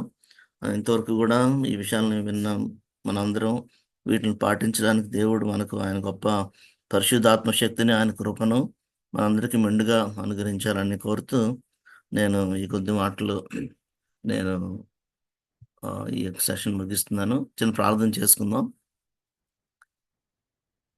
మహాపరిశుద్ధుడా, మహోన్నతుడా, గొప్ప దేవ, మీకు వందనాలు, మీకు స్తుతులు, మీకు స్తోత్రాలు. దేవా, లెంట్ డేస్ గురించి మేము 2 సెషన్స్‌లో విన్నాం ప్రభా. మరి ఆ ఏదైనా తోటలో ప్రారంభమైనటువంటి ఈ విషయాల్ని మరి ప్రభు అలాగ మేము ఒక సీక్వెన్స్‌గా ఆలోచన చేస్తూ గెత్సెమనే తోటలో మీరు పడిన శ్రమలని, అక్కడి నుంచి గొల్గొతాకు వెళ్ళి సిలువలో మీరు మా పాపం కోసం చనిపోయినటువంటి మీరు కార్చిన పవిత్ర రక్తాన్ని జ్ఞాపకం చేసుకుంటూ అక్కడి నుంచి ఆ యొక్క సమాధి తోటలోకొచ్చి అక్కడ మీరు సమాధి చేయబడి మరి ఆదివారం దినాన మరణాన్ని జయించి ప్రభువా మరణపు ముల్లును విరిచి, పాపపు ముల్లును విరిచి మాకిచ్చిన గొప్ప విజయాన్ని బట్టి, గొప్ప నిరీక్షణను బట్టి, విశ్వాసాన్ని బట్టి ప్రభా మేము మీకు ఎంతగానో స్తుతులు, స్తోత్రాలు తెలియజేస్తున్నాం. నిజంగా మా హృదయాలు ఎంతో ఆరాధనతో నిండున్నాయి. మేము ముస్లిం కృతజ్ఞతలు తెలియజేస్తున్నాం ప్రభువా. ఇంత ప్రేమను మీరు మా పట్ల చూపించి, మీరు ఇచ్చినటువంటి యొక్క ట్రెడిషను అనండి, లేకపోతే ప్రభా మా పితరులు దాన్ని ఎందుకు ప్రారంభించారో, మరి లెంట్ డేస్ ఇవన్నీ కూడా ప్రభా నిజంగా మా మా యొక్క ఆత్మీయ జీవితాన్ని బలపరచడానికి దీన్ని మీరు ఏర్పాటు చేసినందుకు మీకు వందనాలు తెలియజేస్తూ, మరి ఈ యొక్క విషయాలన్నీ కూడా ప్రభా మేము ఇంకా లోతుగా ధ్యానించడానికి, స్టడీ చేయడానికి, మేము మీ ప్రేమ లోతు, వెడల్పు, ఎత్తు, పొడవు అన్నీ కూడా ప్రభా మరి ఇంకా మేము మరి ధ్యానించడానికి, గ్రహించడానికి మా అందరికీ కూడా మీ కృప దయచేయమని, మీరు ఈ మాటలు, ఈ వాక్యం విని ప్రతి ఒక్కరిని కూడా దీవించి ఆశీర్వదించమని, ప్రత్యేకంగా మరి పార్ట్నర్‌షిప్ ఇండియా ద్వారా జరిగిస్తున్న ఈ గొప్ప పరిచర్యను మీరు దీవించి, ఆశీర్వదించి, మరి కృష్ణ అన్న, మరి లూయిస్ అక్క, మరి ఆ టీం వాళ్ళందరూ కూడా చేస్తున్న ఈ గొప్ప పరిచర్యను ఇంకా అనేక మందికి ఆత్మీయంగా దీవెనలు కుమ్మరించే రీతిలో మీరు దీవించి ఆశీర్వదించమని సమస్త మహిమ, ఘనత, ప్రభావాలు మీకు ఆరోపిస్తూ యేసుక్రీస్తు వారి శ్రేష్టమైన నామములో ప్రార్థించి అడిగి వేడుకుంటున్నాం తండ్రి. ఆమెన్. ఆమెన్. ప్రైజ్లాడ్ అన్న, థ్యాంక్ యూ అన్న. రియల్ గా మరి మెసేజ్ సీక్వెన్స్ లో మరి చక్కగా ప్రాసెస్ అంతా కూడా చక్కగా ఎక్స్ప్లెయిన్ చేశారు. Thank you. అది ఎంతో మేలుకరంగా ఉంది మాకు కూడా. థ్యాంక్ యూ, ప్రైజ్లాడ్ అన్న. అదేవిధంగా ఇప్పుడు ఓట్ ఆఫ్ థ్యాంక్స్ ఇవ్వడానికి రాజబాబు గారు ఉన్నారు. తను ఎవరికైనా ఏమైనా డౌట్స్ ఉన్నా, ఏమన్నా ప్రశ్నలు ఉన్నా అడగచ్చు. ఒకవేళ మరి మీకు టైం ఉంటే, నాకు టైం తెలియదు. టైం ఉందన్న 10 నిమిషాల వరకు, అంటే 12కి క్లోజ్ అవుతుంది యాక్చువల్గా. ఒక 5 నిమిషాలు 10 నిమిషాలు క్వశ్చన్స్కి వచ్చు. You can give time. Okay. మీకు ఎవరికైనా ఈ సెక్షన్ అయిన తర్వాత డౌట్స్ కానీ ఏదైనా ఉన్నట్లయితే మీరు పోస్ట్ చేయవచ్చు, లేకపోతే మీరు అన్మ్యూట్ చేసి క్వశ్చన్స్ అడగవచ్చు.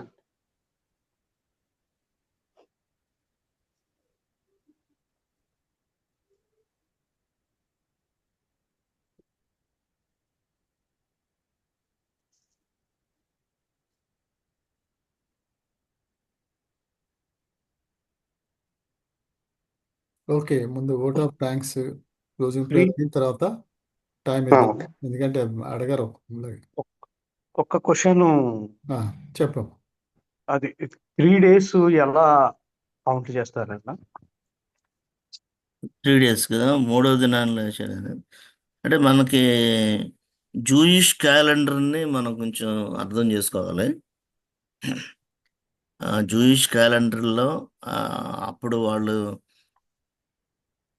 సాయంత్రం నుంచి వాళ్ళకి డే స్టార్ట్ అవుతుంది జూయిష్ క్యాలెండర్ ప్రకారం. ఆయన శుక్రవారం మరణించాడు, శుక్రవారం సాయంత్రంకి ఒకరోజు, తర్వాత శనివారం సాయంత్రం ఒకరోజు, థర్డ్ డేకి సండే వస్తుంది. ఆ రకంగా అంటే అది కొంచెం డీటెయిల్డ్గా నేను ఇప్పుడు ఎక్స్ప్లెయిన్ చేయడానికి మనకి జూయిష్ క్యాలెండర్ మన క్యాలెండర్ వేరుగా ఉంటుంది. అది దాన్ని బట్టి అది థర్డ్ డే. ఈవెన్ యోనా కూడా 3 రాత్రులు, బైబిల్ ఎక్కువగా 3 రాత్రులు 3 పగళ్ళు అని ఉంటుంది. 3 పగళ్ళు 3 రాత్రులు అని కాకుండా 3 రాత్రులు 3 పగళ్ళు అని ఉంటుంది. పాత నిబంధన ఈ 3 days గురించి వచ్చిన ప్రతిసారి కూడా ఆ రీతిగా దాన్ని లెక్క పెడతారు. అది దాన్ని బట్టి థర్డ్ డే అని మనం చెప్తాం. బ్రీఫ్గా క్లుప్త జవాబు ఇది. ఓకేనా? దాని గురించి ఎప్పుడు నేను మళ్ళీ పర్సనల్గా అంటే మనము 324 hours డేస్ అని కాదు. మామూలు మనం కూడా చూస్తాం, మనకు కూడా 3వ రోజు అంటాము. బహుశా కొంతమందికి కొన్ని కార్యక్రమాలు జరిగినప్పుడు ఇవాళ మధ్యాహ్నం జరుగుతుంది, లేదా సాయంకాలం జరుగుతుంది, రేపు ఎల్లుండి ఉదయాన్నే ఏదో టైంలో 24 గంటలు వెయిట్ చేయము. కానీ ఇవాళ జరిగింది, రేపు ఫుల్ డే ఉంటుంది, 3వ రోజు ఫుల్ డే జరగకపోయినా 3వ రోజు రాగానే అది 3వ రోజున చేయాల్సినవి చేస్తూ ఉంటాం అన్నమాట. అలాగే మనం తీసుకోవాలి. అంతేగాని ఫుల్ 24 days అని కాదు. అదే 72 hours కింద మనం లెక్క అది కాదు. చేయలేము. అది 3వ దినాన అన్నాడు. అలా రైట్. థ్యాంక్ యూ తమ్ముడు, మంచి ప్రశ్న అడిగాను.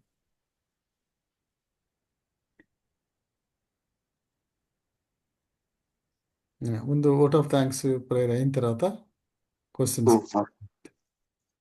ఇప్పుడు ఓట్ ఆఫ్ థ్యాంక్స్ ఇవ్వటానికి రాజాబాబు గారిని. బ్రదర్ ఉన్నారా?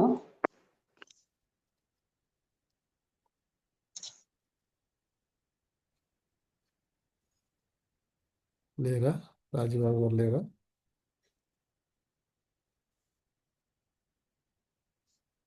ఎవరు? రాజబాబు గారు లేనట్టుంది. Vote of thanks. నీ దగ్గర ఉన్న లిస్ట్ ప్రకారం రాబాబు నువ్వే చెప్పేసేయాలి. Sure uncle. దేవుని నామంలో మీ అందరికీ వందనాలు తెలియజేస్తున్నాం. దేవుడు ఎంతగానో మనకు సహాయం చేశాడు ఇప్పటి వరకు ఈ యొక్క సెక్షన్ విషయంలో. అందుని బట్టి దేవునికి వందనాలు తెలియజేస్తాం. స్టార్టింగ్ ప్రేయర్ చేసి మరి నా ఇద్దరు మర్సి బాలాక్ని బట్టి మరి ఇంకా ఒక సిస్టర్ని బట్టి దేవునికి వందనాలు తెలియజేస్తున్నాం. అదేవిధంగా స్టార్టింగ్ ప్రేయర్ మరి సిస్టర్ ఇందిరా ప్రియదర్శిని మరి ఆ యొక్క సిస్టర్ చేసిన విధానాన్ని బట్టి కూడా దేవునామంలో సిస్టర్కి దేవుని వందనాలు తెలియజేస్తున్నాం. అదేవిధంగా సాంగ్స్ విషయంలో మరి స్వాతి సిస్టర్ బెంగళూరు, మరి సిస్టర్ అరుణ హైదరాబాద్ నుంచి ఎంతగానో మరి ఆ సాంగ్స్ ఎంతో ఎంకరేజ్మెంట్ గా మరి ఆ 2 songs కూడా మరి రిలేటెడ్ గా మరి దేవుని చిత్తానికి గెచ్చమైన రిలేటెడ్ గా మరి ఉన్నాయి. ఎంతో మాకు హెల్ప్ గా ఉంది. అదేవిధంగా ఈ యొక్క మెసేజ్ తీసుకోవటానికి బ్రదర్ రెహాన్ గారు మహేశ్వరం నుంచి మరి ఎంతో మరి ప్రార్థన ద్వారా మరి స్టార్ట్ చేయటం, అదెంతో మరి యొక్క సెక్షన్ కి బ్రదర్ కూడా థ్యాంక్స్ తెలియజేస్తున్నాం. మరి ఇప్పుడు సమర్ కుమార్ అన్నకి మరి ఈ విధంగా మరి స్పష్టంగా మరి ఈ యొక్క పెట్టిన దాని థీమ్కి మరి తగినట్లు అసలుకి లెంట్ చేసుకోవాలా లేకపోతే ఏంటి అనేది చాలా కన్ఫ్యూజన్ లో ఉన్న పరిస్థితుల్లో అక్క చక్కగా మరి దేవుని వాక్యానుసారంగా మరి పెట్టి మరి వాటిని చక్కగా కోఆర్డినేట్ చేసి అవన్నీ కూడా మరి అందుబాటులో తీసుకొచ్చి చక్కగా అన్న ప్రజెంట్ చేసిన విధానాన్ని బట్టి దేవునికి వందనాలు, అన్నకి మరి థ్యాంక్స్ తెలియజేస్తున్నాం. అదేవిధంగా మరి ఇప్పుడు ఫైనల్ గా మరి ప్రభువార కుమార్ అని ఉన్నారు, అన్న మరి ఫైనల్ ప్రేయర్ క్లోజ్